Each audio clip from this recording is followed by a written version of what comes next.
everyone, welcome back to another exciting episode of Segs and Ran Wrestling Show.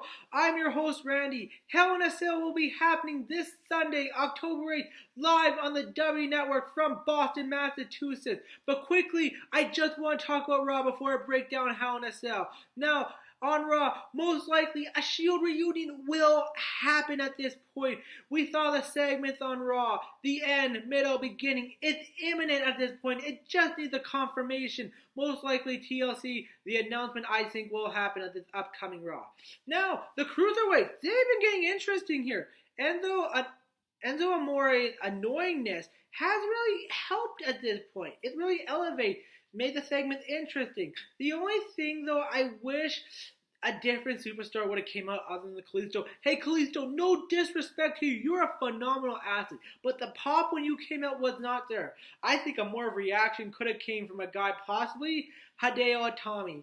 He's been waiting in NXT for a while. He's healthy now. He's well known across the world, especially in Japan. I think he would have been the perfect guy to come out, get the reaction from the crowd, and take the Cruiserweight Championship from Enzo. But maybe a little bit later, we'll see what happens.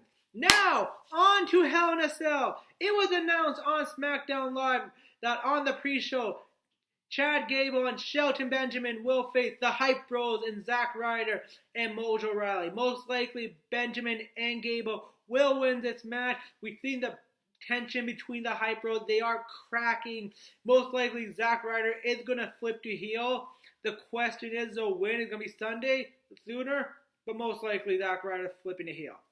Now, Randy Orton will be facing the Bulgarian brute, Rusev. Now, the story, the build-up has been good between these two. Rusev with that quick win a few weeks ago after Randy Orton's quick win against a SummerSlam. The Rusev Appreciation Day. So it's been really good, but this win is, I think, really important for either one because Randy Orton really looking to elevate. Rusev really hasn't been pushed or anything since 2016. So I believe I believe he will win because there also been the report Rusev may want to leave WWE if he's not getting these pushes and all that. And Lana may leave. Lana and Rusev have been very valuable to the company at this point. So I think Rusev's going to win. The glorious one, Bobby Roode, will challenge Dolph Ziggler. Now, the only purpose of this match is that Bobby Roode to get elevated, to get to that high main event level he was in NXT. Dolph Ziggler really hasn't done anything, so Bobby Roode will win, and he's going to make SmackDown Live glorious for the United States Championship. AJ Styles will defend against Baron Corbin. The storyline has been good. This is interesting, though, because a lot of people are saying John Cena is the reason why Baron Corbin lost the briefcase, but he's getting a title opportunity here very quick. So it's going to be interesting what's going to happen here. Now, I kind of wish this was a triple threat match with the involvement in the match that Ty Dillinger had been over this feud. I think also if Corbin's going to win, it doesn't make AJ weak losing the match. And I believe Corbin's going to win possibly because AJ Styles dropping the United States Championship get pushed automatically to a picture in the WWE Championship. So we will see what will happen. But don't be surprised if Baron Corbin wins, but the phenomenal one I think most likely will retain. For the SmackDown Women's Championship, Natalya will defend against Charlotte Flair. There's been a little bit build up. Natty commented a few weeks ago saying she's glad Ric Flair is healthy so he can see Charlotte lose to Natty.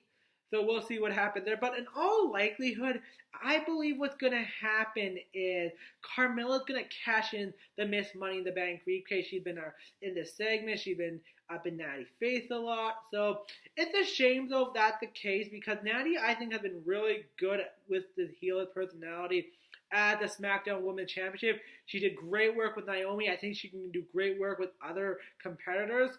So we'll see what happens there. The WWE Championship is on the line. The modern day Maharaja Jinder Mahal will defend against the artist Shinsuke Nakamura. Now, they had more time to build the promo, the feud. Nothing really good at this point, I'm sort of say. Just Jinder each week mocking Nakamura. Nakamura the last few weeks have came out, and especially this week with the segment. So I don't believe Jinder's going to lose the title. Singh brothers hasn't been disbanded for ringside, and there's some other reasons as well. The WWE doing a tour to India, so this could mean they might let Jinder keep the championship at this point to promote that tour. And also, Starrcade was announced happening November, an event, and in the match I did read that Jinder Mahal will be facing Shinsuke Nakamura in a steel cage match. So that's something also to think about. But I believe Shinsuke will win but Jinder's going to keep the championship by a DQ. The 2 Hell in a Cell matches happening. We got the New Day defending the SmackDown Tag Team Champion against the Usos in Hell in a Cell. Now, the Usos and the New Day feud has been unbelievable. The matches they have had. Go back to Money in the Bank, Battleground, SummerSlam, the Sin City Street Fighter SmackDown a few weeks ago. All these matches have been great. This will be the match of the night. What element will the Cell play at this point? But it's going to be great. This should really be the main event match. But this match is going to take the cake. It's going to make unbelievable. My prediction, the New Day will retain. And the reason being, I believe the Authors of Pain will debut that night and attack the New Day after the match. The main event at Hell in a Cell most likely will be Kevin Owens facing Shane McMahon inside that cell. The feud has been building for a couple of months now. KO really attacking Shane a few times, and especially the fact that KO being looking pathetic when Shane attacked him. KO beating the crap out of Vince McMahon, and what KO did to Shane on SmackDown this week. It's building up. We know Shane going to do crazy things. We know Shane actually going to jump off the cell at this point. So we saw it against The Undertaker. I think really what KO can do different from his Hell in a Cell match last year, he is in there all by himself. My prediction, 2 things will happen. 1, for sure Kevin Owens will win, but I think he's going to have some outside interference. But the question, who's though? I personally believe Triple H. The reason being, Triple H did hand the Universal Championship to Kevin Owens last year. Also, when Stephanie looked back at Kevin Owens when he was helping Vince get out of the ring a little while ago, that's the big reason why. Now, the other possibility, Sami Zayn. The reason being, Zayn really hasn't been used a lot at this point as a face. Utilized well, I think a heel turn could probably help him.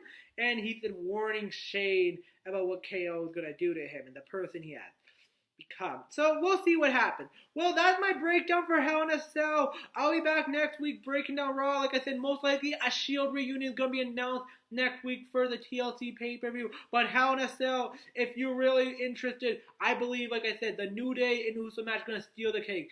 Hopefully you all enjoyed this episode of Segs and Ran Wrestling Show. My name is Randy. Have a great night, everyone.